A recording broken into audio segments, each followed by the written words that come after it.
The bridge in the storm. Leo stared into his wallet, the leather cracked and worn like his resolve. 2 crumpled dollar bills and a handful of change. Enough for a loaf of bread, maybe.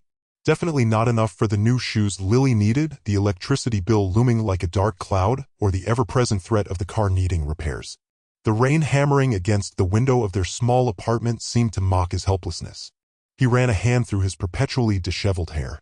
He needed to be strong for Lily. He had to. Outside, the storm raged. The wind howled like a banshee, whipping the rain into a frenzy. Clara stood on the bridge, the cold metal railing biting into her numb fingers.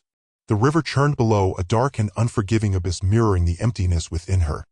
The town lights blurred into distorted halos through the rain-streaked tears that never seemed to stop. Each gust of wind felt like a beckoning hand, urging her closer to the edge. The bakery, usually her sanctuary, felt like a prison now, filled with memories that brought more pain than comfort. The aroma of vanilla and cinnamon, once a source of joy, now choked her with sorrow. Leo, battling his own demons, was on his way home from a fruitless job search. He usually took the long way, the bridge offering a momentarily wider vista than their cramped apartment. As he drove onto the bridge, the headlights cut through the downpour, revealing a lone figure standing precariously close to the edge. He slammed on the brakes, his heart leaping into his throat. He pulled over, hazard lights flashing, and cautiously approached. "Hello," he called out, his voice barely audible above the storm. He kept his distance, sensing her fragility. "Are you all right?" Clara didn't respond, her gaze fixed on the swirling water below. The wind tore at her coat, pulling it back to reveal the slender silhouette beneath. Leo took another step closer, his voice softer now. "It's a terrible night to be out here alone." He tried to keep his tone neutral, non-threatening. "Is there something I can do to help?" Slowly, Clara turned her head, her eyes red-rimmed and haunted. "Help," she whispered, her voice hoarse and barely audible. "No one can help." Leo's gut twisted. He'd seen that look before, that utter despair. "That's not true," he said gently. "Sometimes just talking helps. My name is Leo." He extended a hand but quickly retracted it, realizing it might be too much. I'm worried about you." The rain plastered his hair to his forehead and he shivered. He was soaked to the bone and his stomach growled with hunger, but none of that mattered. All that mattered was the fragile woman standing on the edge of the bridge. Clara stared at him, her expression unreadable. The wind howled again, and for a moment Leo thought she might jump. He held his breath, bracing himself for the worst. A reason to stay. The wind whipped Clara's hair across her face, tasting of salt and unshed tears. Below, the river churned, a dark, unknowable expanse. Leo moved slowly, deliberately, each step measured. He stopped a respectable distance away, close enough to be heard, far enough not to spook her. "Clara," he said, his voice calm, a stark contrast to the frantic hammering of his heart. "It's Leo. From the bakery." She didn't acknowledge him, her gaze fixed on the water. The only sign she'd heard him was a slight tremor in her shoulders. He tried again. "Those blueberry muffins you made yesterday." Lily devoured 3 of them. Said they were the best she'd ever tasted. A choked sob escaped her. "They were supposed to be for the festival." "The festival?" Leo asked gently, probing for a thread. "My husband, Thomas, he loved the harvest festival. We always entered my pies. This year I was going to make a whole display. Blueberry muffins, apple tarts, pumpkin bread, his favorites." Her voice cracked. Now there's just debt. So much debt. And nothing left to bake for." Leo edged closer, his boots crunching softly on the gravel. "That can feel like a heavy weight, Clara." "I know." He knew better than most. The bakery was constantly teetering on the edge, one bad month away from collapse.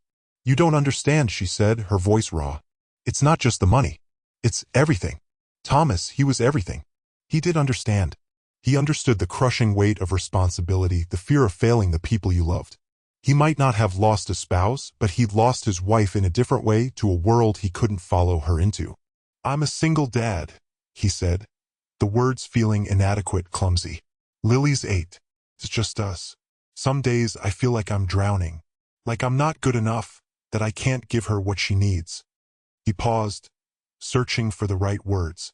"But then she smiles, or she draws me a picture, or she tells me she loves my burnt toast. And it reminds me why I have to keep going." Clara finally turned her head, her eyes red-rimmed and swollen. "It's not the same." "No," Leo conceded. "It's not. But everyone has their own reasons, Clara. Their own little flickers of light that keep them going, even when everything feels dark." He pointed towards the town, nestled in the valley below. Look at all those houses, all those lives. Every single one of them has its own share of heartache and joy, and every one of them is worth fighting for. He held out his hand. Come on, Clara. Let's go get some coffee. Maybe we can figure out a way to tackle that debt. And maybe, just maybe, we can find something new to bake for.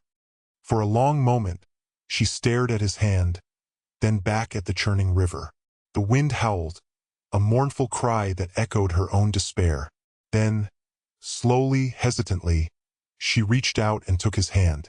Her fingers were cold, trembling. He squeezed gently, offering a silent promise of warmth and support. Together, they stepped away from the edge. An unexpected guest. This isn't sustainable, Leo stated, gesturing around the bleak waiting area. The automatic doors sighed open and shut, punctuating his words with a robotic exhale. Clara remained rooted to the unyielding plastic chair where he'd found her, patches of furry ballast in her lap, radiating warmth. She simply shook her head, her gaze lost somewhere beyond the far wall. I have nowhere else. Leo wavered. His place was tiny, Lily's toys held dominion over the living space. Yet, the prospect of Clara, adrift and grieving, wandering aimlessly, impossible. Listen, he offered, aiming for nonchalance, it's a squeeze, but you could crash at my apartment. Just until you get your bearings. Finally, Clara's gaze met his, her eyes brimming with hesitant gratitude, etched in red. Are you certain? I wouldn't want to intrude.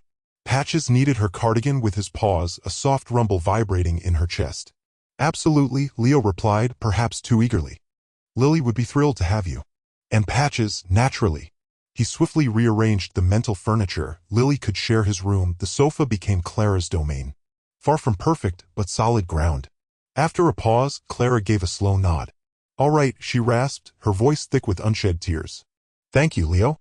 I honestly don't know what I'd do.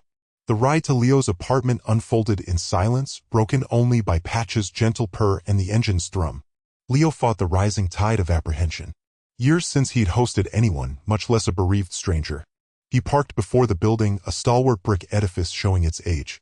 Offering an arm, he assisted Clara, careful with her meager luggage.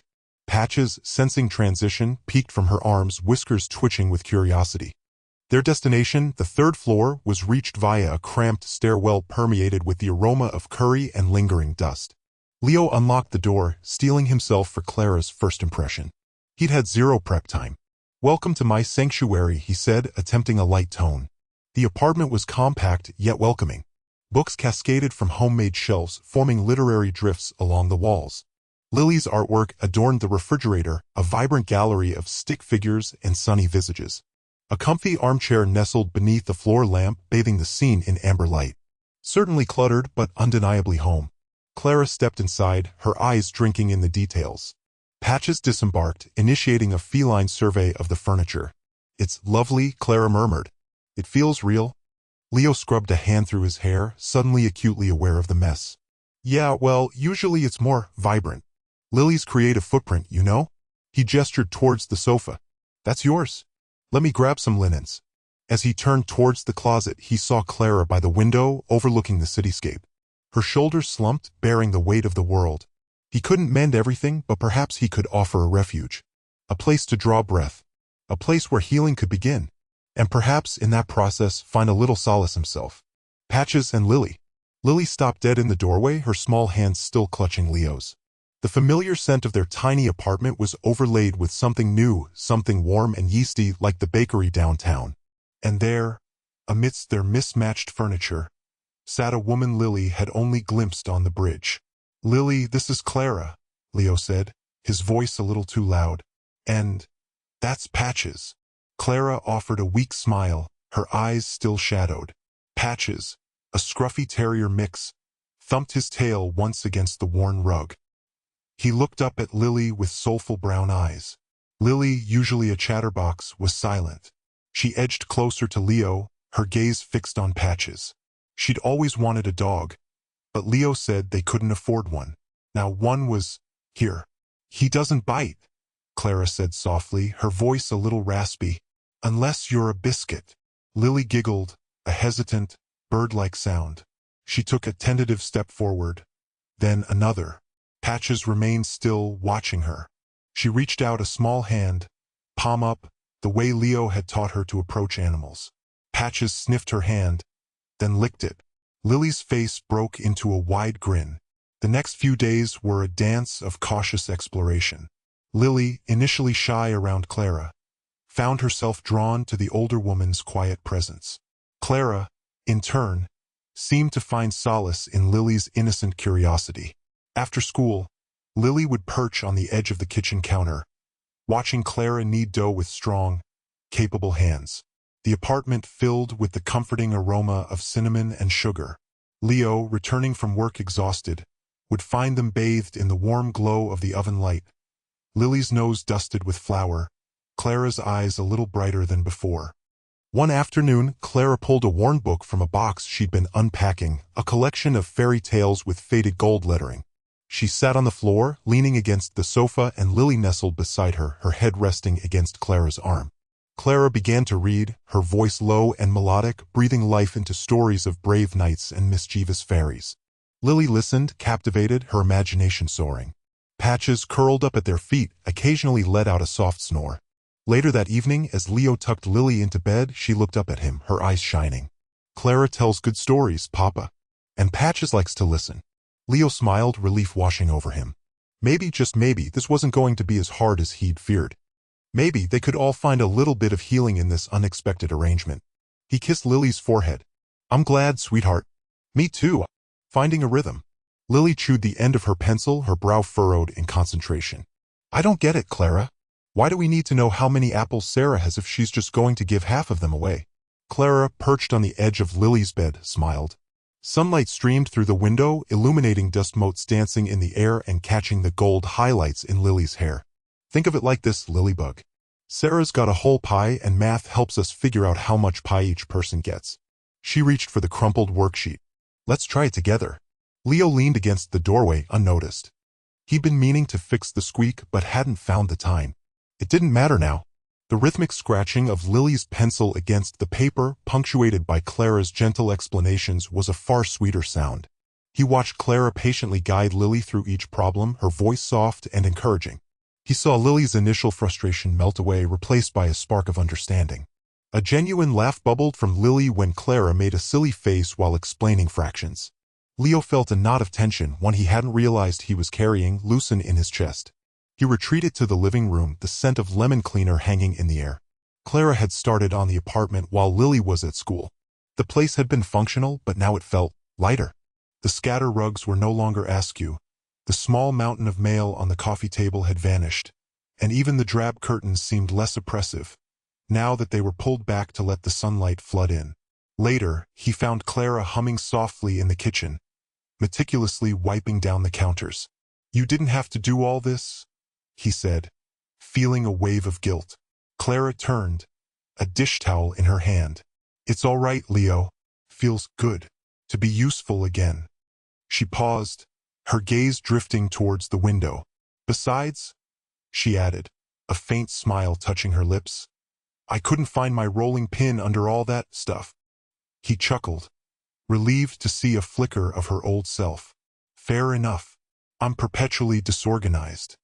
"You're busy," she countered, her voice gentle. "There's a difference." She turned back to the counter, picking up a mixing bowl. "I thought I baked something. Lily mentioned she likes chocolate chip cookies." "She does," Leo confirmed, his stomach rumbling at the thought. He leaned against the doorway, watching her. The way her hands moved with practiced ease, measuring, mixing, creating, it was almost mesmerizing. He noticed the small details, the way she tucked a stray strand of hair behind her ear, the concentration etched on her face as she carefully measured out the flour. He'd been so focused on Lily and keeping things afloat, he hadn't noticed how much Clara had retreated into herself. But now, watching her in the kitchen, a tentative hope bloomed within him. Maybe, just maybe, they were finding a rhythm. A new one, born from shared grief and unexpected connection. Clouds on the horizon. The garish yellow eviction notice practically screamed from Leo's door, a taunt against the flaking paint. He tore it down with a sigh that spoke of weariness, the flimsy paper crumpling in his grip. "Just perfect," he muttered, jamming it into his jeans. Lily wouldn't grasp the full weight of the notice, but she'd sniff out his unease like a seasoned tracker. Steeling himself, he forced a smile as he entered the living room where Lily was orchestrating a precise lineup of her plush menagerie. "Hey, Munchkin. Pancake time." Lily nodded, her eyes bright with anticipation. "Blueberries?" "Absolutely. The world's best, just for you." He tousled her hair, trying to ignore the cold fist clenching in his gut. Rent was due in 7 days, and his meager savings were vanishing faster than a summer shower. Meanwhile, in the sun-drenched kitchen, Clara was transfixed by the mountain of envelopes on the counter, each a stark white surrender flag. Gas, electricity, water, the bills formed a disorienting vortex of numbers and deadlines. She'd been avoiding them, the physical weight of their unopened presence a crushing burden. Lifting the topmost envelope, the sharp edges of the paper contrasted sharply with the tremor in her fingers. She sliced it open, the familiar aroma of her baking, vanilla dancing with cinnamon, offering little solace against the rising tide of dread. Later, as Leo coaxed the batter into vaguely cartoonish shapes on the griddle, Clara entered, her face drained of color. She deposited a precarious stack of invoices on the cramped kitchen table. "Leo, I don't know what to do anymore." Her voice was a fragile thread. He killed the burner, the sizzle dying into a heavy quiet. Taking her hand gently, his calloused fingers enveloped hers. "What is it, love?" She indicated the bills with a weary gesture. "They're overwhelming. I can't keep up. Even if I liquidated every cake stand and mixing bowl, it wouldn't be enough." Leo pulled out a chair for her, then one for himself. Sensing a shift in the atmosphere, Lily deserted her stuffed animals and edged closer, clutching her beloved teddy bear. "Let's take a look," Leo said, his tone even and reassuring. He retrieved the eviction notice from his pocket and laid it beside Clara's stack. The unspoken threat pulsed in the air, thick and suffocating. "We'll find a way. We always do." The words rang hollow even to him, but he had to offer something. He had to project a sliver of hope, even if its source was a mystery. He met Lily's gaze, her wide, innocent eyes mirroring his own anxiety. He had to shield them, both of them. No matter the cost. A sweet discovery. Shafts of wan sunlight illuminated the attic's airborne dust. Clara waved away the particles, a dry cough escaping her. Another day, another box of Thomas's belongings. She delayed this final reckoning with their shared past as long as she dared, but the lease demanded closure. Kneeling before a time-worn oak chest, its brasswork dulled by years, she discovered a thick envelope amongst tax forms and yellowed snapshots. The sender's name was unfamiliar, pricking at her curiosity. Thomas had never been one for secrets. Inside, a letter, postmarked almost 5 years ago. Her fingers trembled as she unfolded the crisp paper. A solicitor's correspondence detailing an investment of Thomas's, a bakery. The sweet surrender, the letterhead proclaimed in an elegant, surprisingly optimistic script. A bakery? Thomas, who was hopeless in the kitchen. An address, scrawled at the bottom, placed it across town in a district she seldom visited. The following morning, propelled by an insistent curiosity, Clara stood before a shuttered storefront. Flaking paint clung to the facade like tattered remnants. The faded sign, barely decipherable, confirmed the name, The Sweet Surrender. It was dilapidated, a shadow of its former self. But peering through grime-coated windows, Clara glimpsed something more. Sunlight painted the flour-dusted countertops in warm hues. She caught a phantom whiff of baking bread, of sugared fruit pies exhaling their sweet perfume. She envisioned a lively hum of conversation, the rhythmic clatter of a baker's tools. Deep within her, a long-dormant ember flickered. That evening, she found Leo and Lily hunched over a jigsaw puzzle at the kitchen table, its frustrating gaps mirroring their own. "I found something," she announced, her voice tinged with emotion. She slid the lawyer's letter across the worn surface. Leo picked it up, his brow knitting as he absorbed the contents. Lily, nestled on his lap, peered over his arm. "A bakery?" Leo's gaze lifted, surprise etched on his face. "Thomas owned a bakery?" Clara nodded. "Well, invested in one. It's not much to look at now. Can we go see it?" Lily chirped, her eye. Leo studied Clara's expression, recognizing a nascent hope that had been absent for too long. He glanced at Lily, already fantasizing about cakes. He sighed, a subtle smile gracing his lips. "All right," he conceded. "Let's go have a look." The scattered puzzle pieces would have to wait. Clara's comforts. The first swing of Leo's hammer echoed through the hollow shell of the bakery, a sharp, decisive sound that startled a flock of pigeons cooing in the eaves. He'd started on the back wall where rot had eaten away at the supporting beams, leaving gaping holes and a disconcerting lean. Lily, perched on an overturned bucket a safe distance away, watched him with wide, solemn eyes. "Careful, Papa," she called out, her voice a soft counterpoint to the rhythmic thud of the hammer. "Don't want you falling through." Leo grinned, the first genuine smile he'd managed in days. Not planning on it, sweetheart. Besides, I have my best supervisor keeping an eye on me. He winked and Lily giggled, the sound a small spark in the gloom. He worked steadily, his hands calloused but sure, replacing the damaged timbers with sturdy planks he'd managed to salvage from an old barn demolition. Every nail hammered was a prayer, a silent plea for strength, for resilience, for a future for Lily that wasn't defined by his failures. He'd sunk the last of his savings into the lumber, but seeing Clara's lifeless eyes, he couldn't have done anything else. By midday, word had spread. Mrs. Abernathy, the retired schoolteacher, arrived with a bucket of soapy water and a determined glint in her eye. Soon after, old Mr. Henderson, the town's unofficial historian, showed up with a toolbox overflowing with ancient but perfectly functional tools.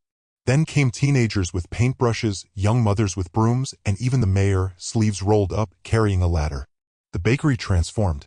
Laughter replaced the silence and the scent of sawdust mingled with the faint, lingering aroma of cinnamon. Lily, emboldened by the crowd, darted between legs, offering cookies Mrs. Abernathy had baked. Clara watched from the doorway of her apartment, a ghost in her own home. Leo caught her eye and offered a hesitant smile. She didn't return it, but she didn't retreat either. As the day wore on, the interior walls bloomed with fresh paint, a warm, buttery yellow that Leo had picked out, hoping to chase away the shadows. He found himself working alongside Clara, guiding her hand as she nervously stroked a paintbrush along the trim. Her fingers were smudged with yellow, and a faint smudge graced her cheek. "You're doing great," he murmured, his voice low. She flinched, drawing her hand away. I don't know what I'm doing. Just like baking," Leo replied. "One step at a time. One layer at a time. You'll get there."